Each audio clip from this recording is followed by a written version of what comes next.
साईं राम बच्चों, आज हम अपनी पाठ्य पुस्तिका हिंदी एक कविता पढ़ेंगे। कविता का नाम है कोयल। कोयल देखी है आपने बच्चों? किस रंग की होती है? काली, और बहुत ही मीठी बोली में बोलती है। सुनी है आपने कोयल की बोली? बताइए कैसी होती है? कुहू कुहू। तो चलिए आज हम बड़ी ही सुंदर सी कविता पढ़ेंगे। इस कविता को कवित्री सुभद्रा कुमारी चौहान जी ने लिखा है। कवित्री, जब कोई महिला कविता लिखती है तो उसके लिए हम कवित्री शब्द का प्रयोग करते हैं, और जब कोई पुरुष कविता लिखता है तो उनके लिए हम कवि शब्द का प्रयोग करते हैं। तो इस कविता की कवित्री कौन है? बोलिए मेरे साथ साथ, सुभद्रा कुमारी चौहान। ये देखिए प्यारी सी कोयल। जब पेड़ों पर आम निकलते हैं गर्मी के मौसम में, तब कोयल की आवाज़ हमें बहुत सुनाई देती है। सुनी है ना आपने? और वैसे साधारणतया कोयल की आवाज़ नहीं सुनाई देती। गर्मी के मौसम में जब पेड़ों पर आम लगते हैं तो कोयल की बहुत ही मीठी बोली हमें अक्सर सुनाई देती है। चलिए अब हम कविता पढ़ते हैं। पहले मैं आपको पूरी कविता पढ़कर सुनाऊंगी, फिर छोटे छोटे भागों में उसका अर्थ आपको बताऊंगी। ठीक है? चलिए कविता ध्यान से सुनिए और बाद में आपको इसको याद भी करना है। ठीक है? चलिए। देखो कोयल काली है पर मीठी है इसकी बोली, इसने ही तो कूक कूक कर आमों में मिश्री घोली। कोयल कोयल सच बतलाओ, संदेशा लाई हो, बहुत दिनों के बाद आज फिर इस डाली पर आई हो। क्या गाती हो किसे बुलाती, बतला दो कोयल रानी, प्यासी धरती देख मांगती हो क्या मेघों से पानी। कोयल यह मिठास क्या तुमने अपनी माँ से पाई है, माँ ने ही क्या तुमको मीठी बोली यह सिखलाई है। डाल डाल पर उड़ना गाना जिसने तुम्हें सिखाया है, सबसे मीठे मीठे बोलो यह भी तुम्हें बताया है। बहुत भली हो तुमने माँ की बात सदा ही है मानी, इसीलिए तो कहलाती हो तुम सब चिड़ियों की रानी। बहुत अच्छी कविता है ना, और बहुत जल्दी आपको याद भी हो जाएगी, बहुत आसान है। हाँ चलिए अब छोटे छोटे भागों में मैं इसका अर्थ आपको बताती हूँ। देखो कोयल काली है पर मीठी है इसकी बोली, इसने ही तो कूक कूक कर आमों में मिश्री घोली। कोयल कोयल सच बतलाओ, क्या संदेशा लाई हो, बहुत दिनों के बाद आज फिर इस डाली पर आई हो। शब्दार्थ देखेंगे इसके। बोली, वाणी, मिश्री एक प्रकार का शक्कर जैसा मीठा पदार्थ, संदेशा खबर।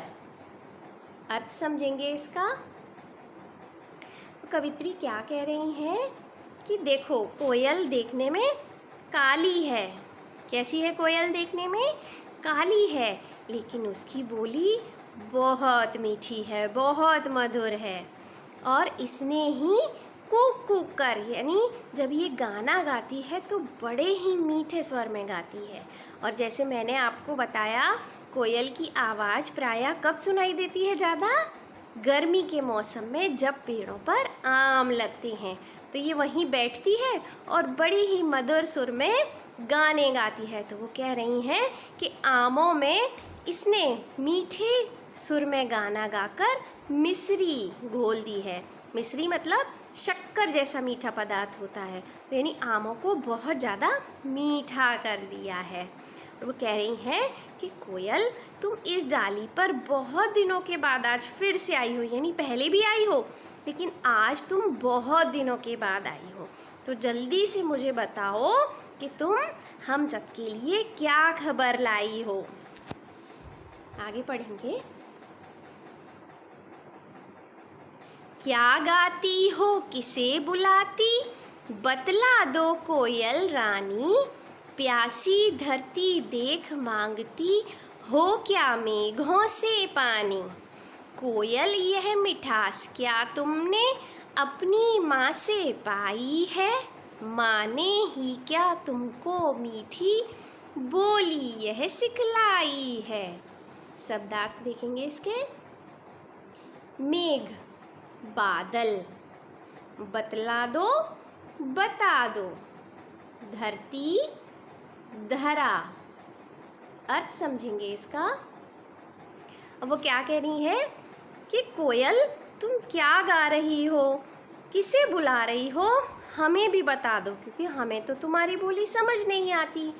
या ऐसा भी है क्या कि तुम इस प्यासी धरती के लिए, प्यासी ज़मीन के लिए बादलों से पानी मांग रही हो क्या। यानी जब कोयल गाना गाती है गर्मी के मौसम में, उसी समय क्या होता है, बहुत गर्मी पड़ने लगती है और जो धरती माँ है ना, यहाँ पर पानी की थोड़ी कमी होने लगती है। तो वो कह रही हैं, क्या तुम इस मधुर धुन में गाना गाकर बादलों से धरती माँ के लिए पानी मांग रही हो। आगे वो पूछ रही हैं कोयल से कि जो ये तुम इतना मीठा, इतना मधुर गाती हो, वह क्या तुमने अपनी माँ से पाई है मिठास। और साथ ही वो ये भी पूछ रही हैं कि जो इतनी मीठी बोली है, सबसे प्यार से बोलना है, वो क्या तुमने अपनी माँ से सीखा है, वो तुम्हें तुम्हारी माँ ने सिखलाया है क्या। बच्चों, आपको आपकी मम्मी बहुत अच्छी अच्छी बातें सिखाती है ना। सबसे प्यार से बोलो, अच्छे से सबके साथ व्यवहार करो, समय पर काम करो, सिखाती है ना। वैसे ही कोयल भी अपने बच्चों को अच्छी अच्छी बात सिखाती है। तो जो कवित्री है ना, वो भी पूछ रही है कि कोयल, क्या तुम्हें भी मीठी बोली तुम्हारी माँ ने सिखाई है। आगे पढ़ेंगे। डाल डाल पर उड़ना गाना, जिसने तुम्हें सिखाया है, सबसे मीठे मीठे बोलो यह भी तुम्हें बताया है। बहुत भली हो तुमने माँ की, बात सदा ही है मानी, इसीलिए तो कहलाती हो तुम सब चिड़ियों की रानी। इसके भी शब्दार्थ देखेंगे। डाल पेड़ की शाखा या टहनी, भली अच्छी, सदा हमेशा। अर्थ समझ लेंगे इसका। अब क्या कह रही है कि डाल डाल पर माँ बच्चों को, है ना, एक डाल से दूसरी डाल पर जाना सिखाती है, उड़ना सिखाती है ना। जैसे हमारी मम्मियाँ हमें चलना सिखाती है ना हाथ पकड़कर, वैसे ही कोयल की माँ भी उन्हें सब कुछ सिखाती है और साथ ही उन्हें बताती है कि सबसे मीठे मीठे बोलो, मीठे मीठे बोलो यानी प्यार से, अच्छे से बात करो, सब मम्मी सिखाती है। इस तो वो कह रही हैं आगे कि कोयल, तुम बहुत अच्छी हो, भली हो मतलब अच्छी हो, क्योंकि तुमने अपनी माँ की हर बात मानी है। माँ ने तुम्हें जो अच्छी बात बताई है, तुमने हर अच्छी बात अपनी माँ से सीखी है, इसीलिए तुम सब चिड़ियों की रानी कहलाती हो। तो चिड़ियों की रानी कौन कहलाता है? कोयल। क्यों? क्योंकि वो बहुत अच्छी है और अपनी माँ की सिखाई हुई हर बात मानती है। ठीक है, कविता आपकी पूरी हुई। कैसी लगी कविता? अच्छी लगी ना? Very good. चलिए, हमने कविता से क्या सीखा? प्रस्तुत कविता द्वारा बच्चों ने कोयल के बारे में जाना। कोयल की मीठी बोली से सभी बच्चे बहुत प्रभावित हुए। साथ ही बच्चों ने मीठी बोली के महत्व को भी जाना। फिर से पढ़ूंगी एक बार, समझिए। प्रस्तुत कविता द्वारा बच्चों ने कोयल के बारे में जाना। कोयल की मीठी बोली से सभी बच्चे बहुत प्रभावित हुए। साथ ही बच्चों ने मीठी बोली के महत्व को भी जाना।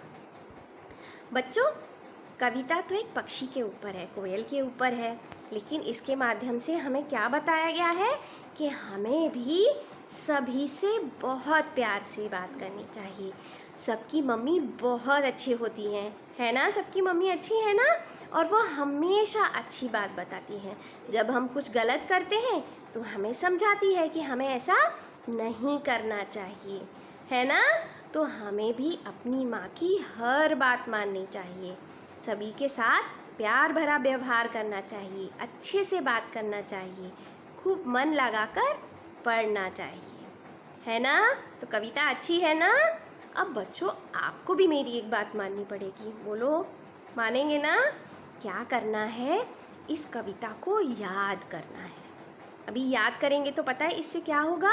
आपकी याद करने की क्षमता अच्छी होगी, और लिखकर भी देखना है तो आपकी लिखने का भी आपका अभ्यास अच्छा हो जाएगा। आप जल्दी जल्दी और अच्छे से लिखना सीख पाएंगे, आपका हैंडराइटिंग भी अच्छा हो जाएगा। तो मेरी बात भी मानेंगे ना आप? Very good. तो सबसे पहले कविता याद कीजिए और कम से कम 2 बार लिखकर उसका अभ्यास कीजिए। और कविता याद ही नहीं करनी, सुनानी भी है। किसको सुनाएंगे? अपनी प्यारी मम्मी को, पापा को, दादी को, जो भी घर में है सबको सुनानी है, ठीक है? और लिखकर अभ्यास करना है, ठीक है? कविता में दिए गए अभ्यास कार्य को मैं अगले पीरियड में करवाऊंगी, ठीक है? तब तक कविता याद कर लीजिए।